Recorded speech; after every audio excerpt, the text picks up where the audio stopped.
Salut à tous et bienvenue dans cette nouvelle review. Je sais, j'avais dit que je ferais une review sur Sicario, mais en fait non. Parce que j'ai vu Crimson Peak. Guillermo del Toro est un réalisateur mexicain, comptant parmi les très grands d'Hollywood aujourd'hui. Il a commencé sa carrière avec un film mexicain nommé Chronos, que je n'ai pas vu, mais qui a marqué sa première collaboration avec son acteur fétiche, Ron Perlman. Son deuxième film, produit cette fois en Amérique, Mimic, a été accueilli par des critiques assez mitigées. Del Toro s'est plus tard plaint du tournage et du fait que les producteurs l'empêchaient de réaliser son film. C'est après cette expérience désagréable que Del Toro revient à ses premiers amours, le cinéma indépendant mexicain, avec Les Chines du Diable.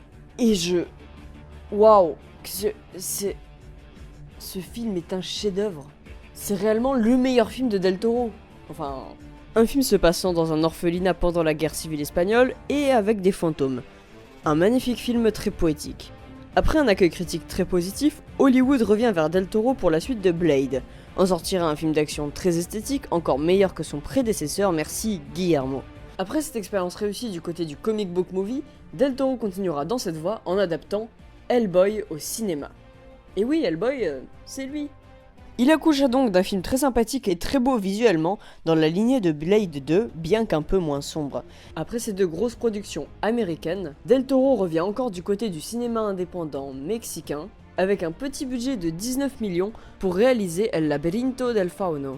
Et pas le labyrinthe de Pan, c'est très mal traduit en français parce que le faune du film n'a aucun rapport avec Pan.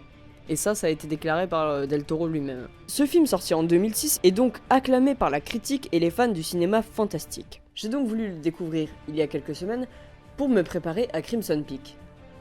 Et waouh, c'est putain la douche froide quoi. Bah les gars, j'ai pas plus aimé que ça quoi. Partant un peu de la même intention que Les Chines du Diable, ce film se passe dans un régiment de l'armée du dictateur Franco en Espagne. Avec une gamine qui va avoir l'aide d'un faune, rien que ça, pour aider sa mère malade et enceinte d'un général franquiste. Et putain, il y a trop de choses à dire pour résumer ce film. Bon alors pourquoi j'ai pas aimé? Déjà parce que j'ai eu l'impression de voir deux films. Deux histoires et deux propos qui s'accordaient très peu. Mais surtout, oui surtout, la gamine là. Elle est putain d'insupportable, sérieusement qui a pu s'attacher une seule seconde à cette crétine? On lui répète qu'il faut pas manger un fruit sinon ça met tout en péril sachant que des vies sont en jeu. Et elle qu'est-ce qu'elle fait? Elle le bouffe. Allez, un putain de raisin. T'étais obligé. Et si encore il y avait que ça? Et putain, cette fin. Spoiler, vous pouvez cliquer quelque part pour passer si vous avez pas vu le film. 3, 2, 1. Putain, quand cette gamine crève, j'étais juste heureux. Par contre, en revanche, la manière dont le général franquiste se fait abattre, j'ai trouvé ça vraiment dégueulasse. Alors oui, le type, c'est un salaud, ça c'est un fait. Mais putain, il se fait abattre comme un chien, on n'écoute même pas sa dernière volonté. Mais le pire, c'est qu'on fait passer cet acte pour un acte moral, alors que ça rend les bourreaux, qui sont censés être les héros du film, aussi bas, et ça les descend au même niveau que le général franquiste, quand il tuait froidement, comme des chiens, des innocents. Ok, c'est pas un innocent, mais c'est pas une raison. Enfin bref, c'est pas une critique du labyrinthe de Pan. Le fait est que ce film a reçu un accueil critique très positif, et Guillermo del Toro est revenu vers Hollywood pour réaliser la suite de ce qui aurait dû être une trilogie, Hellboy, les Légions d'Or Maudite. Un volet qui surpasse en tout point son prédécesseur. Autant au niveau du divertissement qu'au niveau du visuel, ce volet est tout simplement grandiose.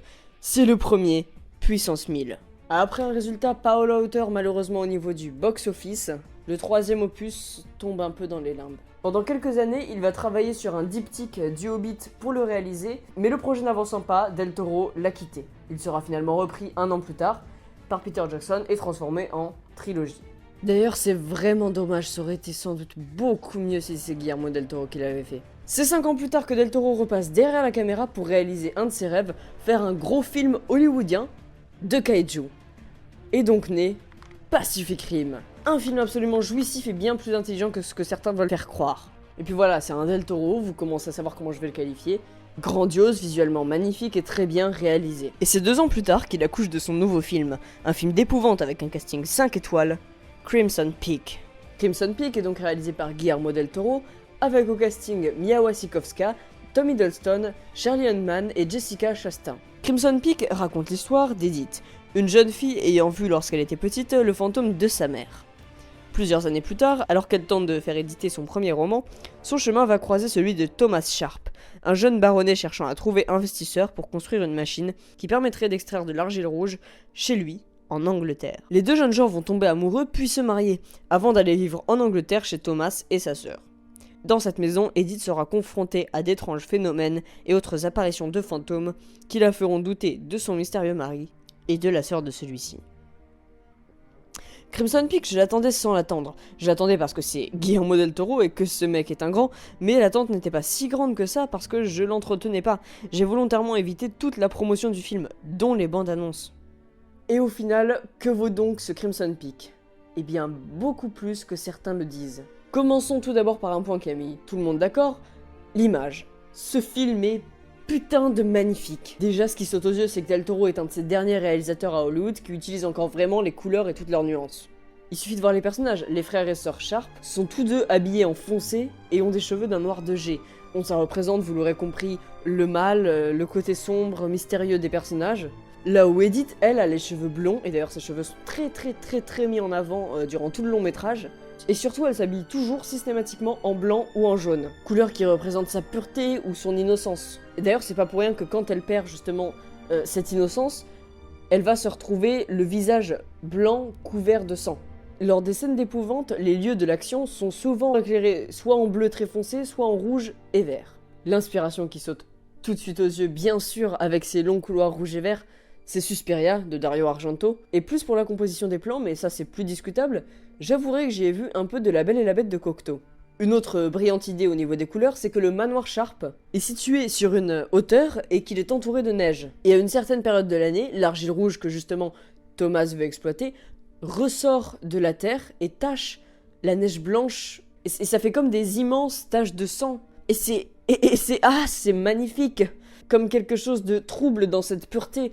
Et justement, ce phénomène arrive à un moment où on commence justement à avoir peur de cette maison. Et puis il y a aussi tout simplement les États-Unis, où prend place l'action et où habite le personnage de Mia Wasikowska, qui est filmé presque avec un filtre jaune, représentant la sûreté, le réconfort, ce qu'on connaît. Ça nous rassure, tandis qu'en Angleterre, le manoir Sharp est lui, à l'image de ses propriétaires, très sombre. Au niveau de la réalisation, bah c'est du Del Toro quoi. Et sa caméra épouse parfaitement les magnifiques décors gothiques et grandioses. Les mouvements sont amples et la photographie est magnifique. Et là, je tiens à aborder une certaine intention de réalisation que beaucoup, trop, ont critiqué. Les jumpscares. Bon alors déjà, si vous pensez que je vais mettre un jumpscare ici, vous me connaissez très mal. Arrête de baisser ton son, arrête, je vois que tu baisses ton volume. C'est bon, oui, je te vois, arrête. Oui, parce qu'il y a tellement de gens qui ont gueulé à cause de ces jumpscares. Ah, c'est trop facile pour lui, c'est pas pour un cinéaste de son grade, bla, stop. Sérieusement, ces jumpscares sont bien placés déjà et ils ont un sens. Alors oui, je suis d'accord. Aujourd'hui, le jumpscare, c'est le b.a-ba de l'horreur et de l'épouvante. C'est facile, ça fait sursauter les gens et comme ça, il n'y a pas besoin d'installer d'ambiance.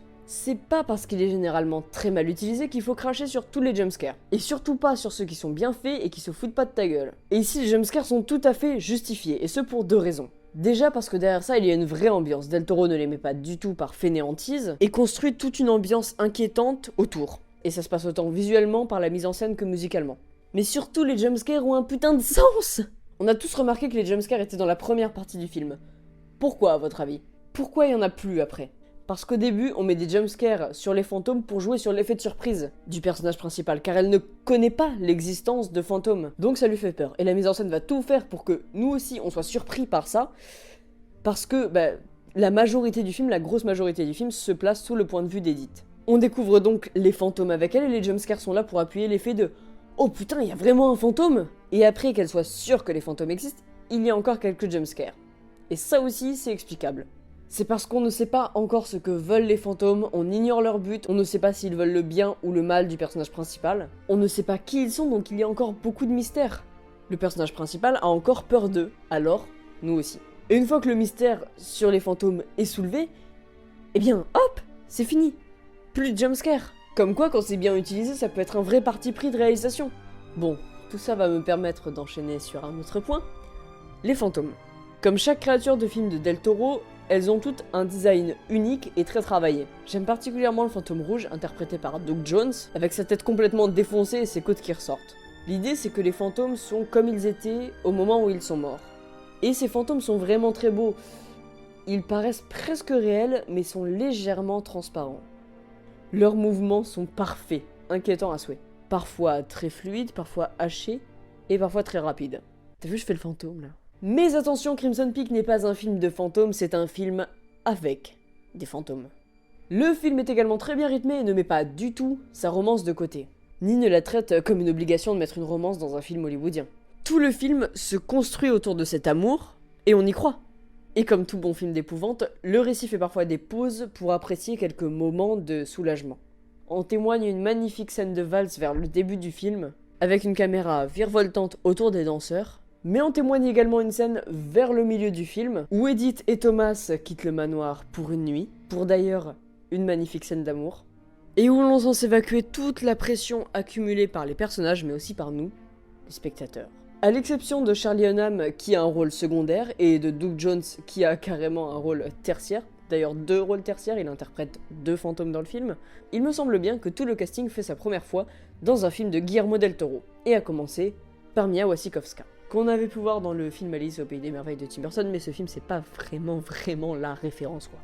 Et je sais qu'elle s'en prend beaucoup plein la gueule, mais j'adore cette actrice. Ici, elle est très juste et ce n'est pas du tout le cliché de la fille pleurnicharde dans les films d'horreur. Elle va même en fait au devant du danger pour l'affronter.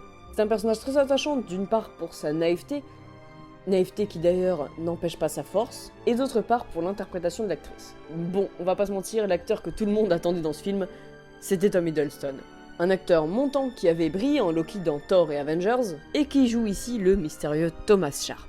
Il est complètement à fond dans son rôle, très investi. On se méfie toujours de lui et pourtant on a envie de l'aimer. Et puis Jessica Chastain, qui personnellement ne m'a pas plus renversé que ça, mais il faut avouer que quand elle explose quoi. Tu t'en prends plein la gueule et c'est carrément cool. Crimson Peak est juste dément, et oui, il y a une certaine prévisibilité narrative, mais on s'en branle. On sait pas non plus de tout ce qui va se passer et certains éléments surprennent réellement. Mais franchement, ce n'est vraiment pas comme ça qu'il faut voir le film. En quoi prévoir 2 ou 3 trucs va gâcher le spectacle ? Ce serait quand même triste de se dire par exemple qu'on ne peut pas aimer revoir un film parce qu'on sait déjà ce qui se passe dedans. Puis allez voir le Labyrinthe 2 quoi, on va reparler de films prévisibles. Pour toucher 2 mots de la musique avant de passer à la conclusion, c'est vraiment très beau. Ce magnifique thème mélancolique au violon rappelle aisément celui de L'Échine du Diable, mais ce n'est pas le même compositeur. Et puis ça s'accorde parfaitement au film. Bravo à Fernando Velasquez pour cette musique. Ah oui, alors, je suis allé voir le film 2 fois. Et là où je suis allé voir le film la 2e fois, le cinéma avait coupé quelques scènes du film. Sans doute pour caler plus de séances dans la journée, je sais pas. Mais après en avoir parlé à certains amis, je me suis rendu compte que ce n'était pas du tout le seul cinéma qui avait coupé ces scènes. Alors je sais pas s'il y a 2 versions qui circulent ou quoi, ça me semble quand même très étrange. Enfin c'est pas non plus des grosses scènes, hein, c'est des morceaux de scènes. Mais quand même, moi je trouve ça assez inadmissible de pas pouvoir profiter d'un film dans son intégralité et d'avoir des coupes de la part de salles de cinéma ou dont on sait pas vraiment de qui d'ailleurs, donc moi je m'en fous, je balance, hein, merci UGC Bercy. Voilà. Pour conclure, Crimson Peak a été la révélation que je ne soupçonnais pas. Guillermo del Toro le considère comme son meilleur film, et bien Guillermo, je ne peux que te rejoindre là-dessus. Tu nous offres une œuvre intense et émotionnellement très forte, avec un visuel incroyablement beau et soigné. Un film qui m'a touché, qui m'a transporté, et qui m'a convaincu, ici. Le film que j'aime le plus depuis bien des années, et le film qui a décroché L'Échine du Diable du titre de mon film préféré de Del Toro. C'était une très belle expérience, merci infiniment. Sur ce, on se retrouve très prochainement pour parler cinéma, encore, et avec des films, je l'espère, au moins moitié aussi beaux que celui-ci. Salut.